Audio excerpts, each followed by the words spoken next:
On the night of July 5, 2013, a freight train sat parked on a hillside in rural Quebec. 72 tank cars, 6 million liters of crude oil, 5 locomotives, and not a single human being aboard. In less than 2 hours, that train would roll 7 miles downhill, reach highway speed, and slam into the center of a sleeping town. 47 people would die. Half the downtown would be erased from the map, and the company responsible carried just $25 million in insurance, less than the cost of one city block it destroyed. This is the story of Lac-Mégantic, the deadliest rail disaster in modern Canadian history. By the end of it, you'll know exactly how many handbrakes stood between those 47 people and death, and why, when the trial was over, nobody went to prison. To understand how a train with no driver killed 47 people, you have to start 12 hours earlier and 7 miles up the track. The Montreal, Maine and Atlantic Railway, everyone called it MMA, was a small, scrappy shortline railroad running freight across rural Quebec and into Maine. It had been cobbled together from cast-off branch lines that bigger railroads didn't want. The kind of railroad that existed because the big players, Canadian Pacific, Canadian National, saw no profit in the routes and walked away. Its chairman was a Chicago businessman named Ed Burkhart, who ran a holding company called Rail World. Burkhart's model was simple: buy small railroads cheap, cut costs wherever possible, and push the margins until something broke, or, ideally, until it didn't. In the years leading up to 2013, MMA had pioneered something no other railroad in Canada had tried with dangerous goods trains: the single operator rule. One engineer, one pair of hands. No conductor, no brakeman, no second set of eyes. Just one man alone in the cab, responsible for everything: inspections, brakes, communications, and the cargo behind him. And that cargo had changed. The Bakken oil boom in North Dakota had flooded North America's railroads with crude. In the 9 months before the disaster, nearly 4,000 tank cars of Bakken crude had moved through MMA's corridor alone, carried by 67 trains. That volume would have strained a well-funded railroad. MMA was not well-funded. It carried just $25 million in liability insurance for its entire operation. That man, on the evening of July 5th, was Tom Harding, a 33-year veteran of the railroad, first hired on Canadian Pacific back in 1980. Harding had been driving MMA train number 2, 72 tank cars full of Bakken crude oil from North Dakota, bound for a refinery in St. John, New Brunswick. The tank cars were Duty-Bill 111s, a design originally built for carrying corn oil. Safety boards in both Canada and the United States had warned for years that these cars were too thin-skinned for volatile crude. Nobody had pulled them from service. Remember that detail: DUT 111 tank cars, designed for corn oil, now carrying crude as explosive as gasoline. It decides who lives and who dies. Harding's shift ended at the designated crew change point in Nantes, a tiny village perched on a hillside 11 kilometers west of Lac-Mégantic. There was no yard in Nantes, no terminal, no control tower. The only siding was stuffed with empty boxcars that MMA stored for a local particle board factory. So the procedure, standard for MMA, was to park the train on the main line, on a slope, on a 1.2% descending grade, beside a public highway with the locomotive cab unlocked and accessible to anyone who walked up to it. Unattended. Overnight. This wasn't an emergency workaround. It was the plan. MMA did this routinely, and Transport Canada knew about it. Think about what that means. A loaded oil train, 72 cars of Bakken crude, parked on a hill above a sleeping town, with nothing between it and 6,000 people but gravity and a handful of handbrakes. Harding followed his routine. He applied the handbrakes on all 5 locomotives, on the buffer car, and on the remote control caboose wedged between the first and second engines. 7 handbrakes in total. He shut down 4 of the 5 locomotives, the lead engine, Unit 5017, a General Electric diesel, he left idling. That was also standard. The running engine kept compressed air flowing to the train's air brake system, which added an extra layer of holding force on top of the handbrakes. Then Harding did a brake test. He tried to push and pull the train with locomotive power to see if it would budge. It held. He called the dispatcher at 11:05 p.m. to report the train secure, then called a taxi. When the cab arrived, the driver noticed something. Black smoke was pouring from the stack of locomotive 5017. Harding's clothes were spotted with oil. The taxi driver, a man named André Turcotte, who had been on the job only 4 months, asked Harding why he was leaving a smoking locomotive running overnight beside a public highway. Harding told him the engine had been working hard. The company had told him to keep going. It was standard to leave it idling in Nantes. The cab pulled away. Behind it, the train sat in the darkness, smoke curling from the lead engine's stack. Harding wasn't the only person who knew something was wrong with locomotive 5017. Earlier that day, another MMA engineer named François Daigle had reported a mechanical problem with the same engine before it left the yard. His supervisor did nothing. Daigle didn't tell anyone else. And Harding himself had called the American Rail Traffic Controller during his run to report excessive smoke. The controller's response was simple. "We'll check it in the morning. Go to bed." Now here is where the story turns. At 11:30 p.m., about 25 minutes after Harding left, a 911 call came in. A passerby in Nantes had spotted fire on the lead locomotive. The village fire department, a small volunteer crew, rolled out and found flames on Unit 5017. They did what any fire crew would do. They put out the fire. And then, to prevent it from reigniting, they shut down the engine. This was the right call for a fire, and it was the worst possible call for everything else, because the moment that locomotive went silent, the compressed air feeding the train's braking system began to bleed away. Slowly, invisibly, with no alarm, no warning light, and no one watching. The firefighters called MMA's rail traffic controller, Richard Labrie, in Farnham. Labrie called Harding at his hotel in Lac-Mégantic. "Is there someone there to take care of it?" Harding asked. Labrie told him the fire was out. An MMA track foreman was on his way. Harding was told not to worry. Go back to sleep. By midnight, the fire department had left. The track foreman arrived, looked things over, and departed. The train sat in the dark. Nobody was aboard.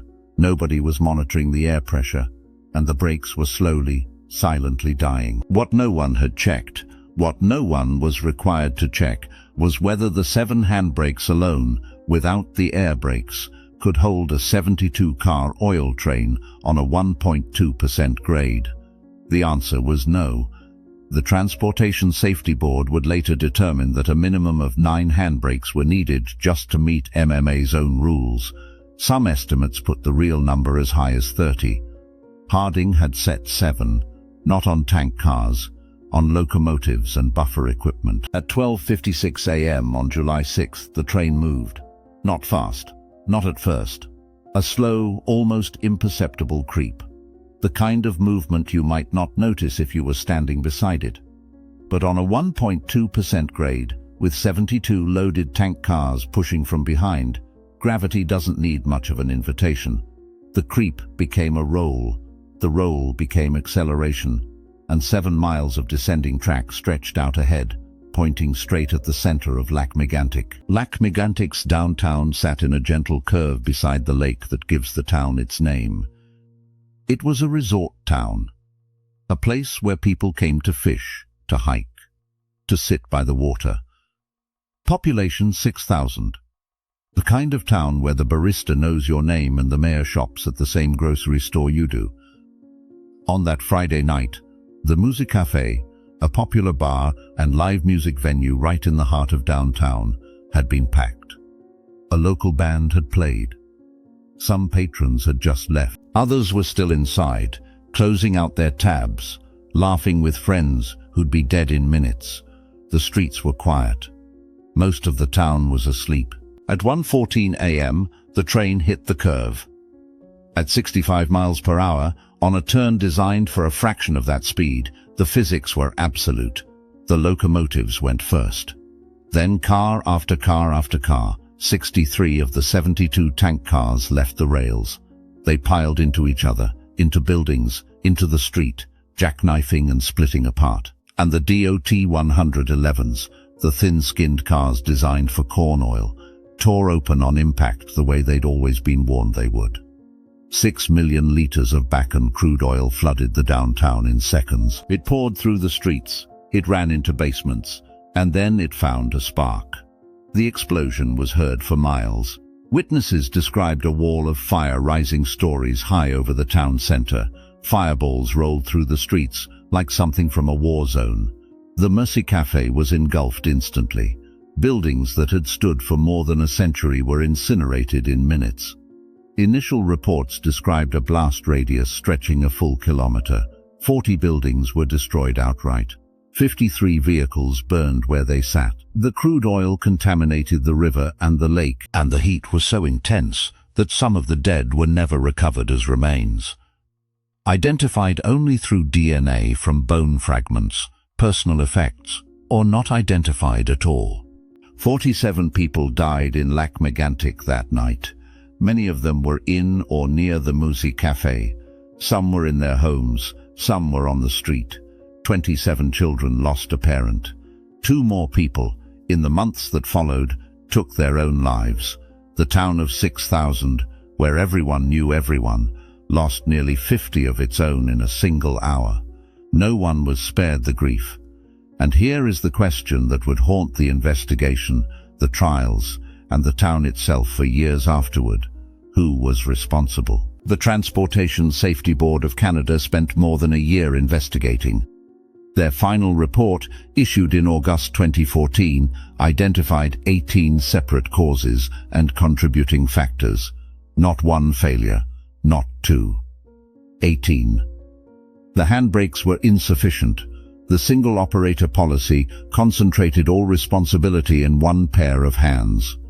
The lead locomotive had a known mechanical defect that was never repaired, a cracked cylinder liner that had been patched with an epoxy seal, what the TSB called a non-standard and less costly method. Transport Canada had reprimanded MMA repeatedly between 2004 and 2012 for handbrake violations on parked trains in Nantes, the exact same location, the exact same problem, but had never issued a single fine. The DOT 111 tank cars were known to be inadequate. The crude oil itself had been misclassified. It was far more volatile than the paperwork indicated, closer to gasoline than to conventional crude. The TSB's conclusion was damning. This was not a freak accident. It was a system that had been cutting costs, ignoring warnings, and deferring maintenance until the margins ran out. Every shortcut MMA took, single operators, deferred repairs, inadequate brakes, parking on main lines, saved money. Every shortcut also removed one more layer between ordinary operations and catastrophe.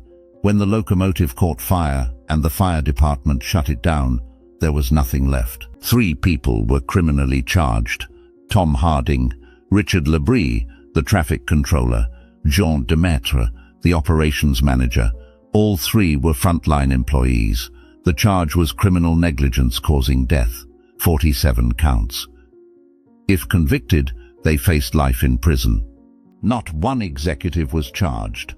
Not Ed Burkhart, the chairman who built the cost-cutting culture. Not the managers who approved single-operator trains carrying dangerous goods. Not the regulators who reprimanded MMA year after year without consequence. Not the oil companies that shipped misclassified crude in tank cars everyone knew were inadequate. The trial ran for months in Sherbrooke, Quebec. The jury heard audio recordings from the night of the disaster, Harding reporting the smoking locomotive, being told not to worry, being told to go to bed. They heard from the taxi driver who watched the black smoke pour from the stack, They heard from firefighters who shut down the engine without knowing what that would unleash. After 9 days of deliberation, on January 19, 2018, the jury acquitted all three. There was an audible gasp in the courtroom. Through tears, Richard Labrie said his thoughts remained with the community. Many residents of Lac-Mégantic said they were relieved, not because they didn't want justice, but because they believed the wrong people had been on trial. One resident, Jean Paradis, who had lost 3 friends in the disaster, put it plainly: the main shareholder is not here. Transport Canada is not here. They let cheap companies run railroads in Canada with less money for more profit. MMA had declared bankruptcy exactly 1 month after the disaster, on August 7, 2013. Its liability insurance was $25 million, a fraction of the damage. Its assets were sold in a bankruptcy auction in January 2014 to a subsidiary of Fortress Investment Group, one of the largest hedge funds in the world. The new company, Central Maine and Quebec Railway, resumed running trains through Lac-Mégantic. The residents who had begged for a rail bypass were overruled. A $446 million settlement fund was eventually approved in 2015, cobbled together from 24 defendants, including oil companies and equipment manufacturers. About $110 million went to wrongful death claims. MMA itself pleaded guilty to violating the Fisheries Act and was fined $1 million. 6 former employees pleaded guilty to Railway Safety Act violations and were fined $50,000 each. Harding received a conditional sentence of 6 months served in the community for 47 deaths, for half a downtown, for 6 million liters of crude oil in the river and the lake, a $1 million fine for a company that no longer existed. Today, more than 13 years later, trains still run through the center of Lac-Mégantic. Longer trains, heavier trains, they still descend the same slope. They still round the same curve where 63 tank cars left the rails. Their whistles still shriek through the town day and night. A rail bypass has been promised, debated, delayed, and partially funded for over a decade, but the tracks remain exactly where they have always been. The DOT 111 tank cars were eventually banned from carrying crude oil in Canada in 2016, 3 years after the disaster. Some of them, slightly upgraded, remain in service for other cargo. The single-operator rule for dangerous goods trains was abolished by Transport Canada's emergency directive, and the buildings that weren't destroyed by the explosion, all but 3 of the 39 remaining structures in the contamination zone, had to be demolished anyway, because the crude oil had soaked so deep into the ground that nothing could be saved. MMA's name is gone. The Musi Cafe is gone. Half the downtown is gone. 47 people are gone. What remains is a question that Lac-Mégantic still asks, and that no inquiry has fully answered. When a system is designed to save money at every turn, fewer crews, cheaper tank cars, deferred repairs, weaker oversight, and that system eventually kills people, who is the criminal? The engineer who set 7 handbrakes instead of 9? Or the people who built a railroad where 7 handbrakes and a smoking locomotive were considered good enough? If you think stories like this deserve to be remembered, not just as tragedies, but as warnings, subscribe so the next one reaches you. And tell me in the comments, if you had been the firefighter that night and someone told you that shutting down a burning locomotive might release the brakes on a 72-car oil train parked above a sleeping town, would you have done it anyway? There's no easy answer. That's the point. If a single handbrake could change the fate of a town, the story of the rail disaster that nearly destroyed an entire Canadian province starts the same way. That one is next.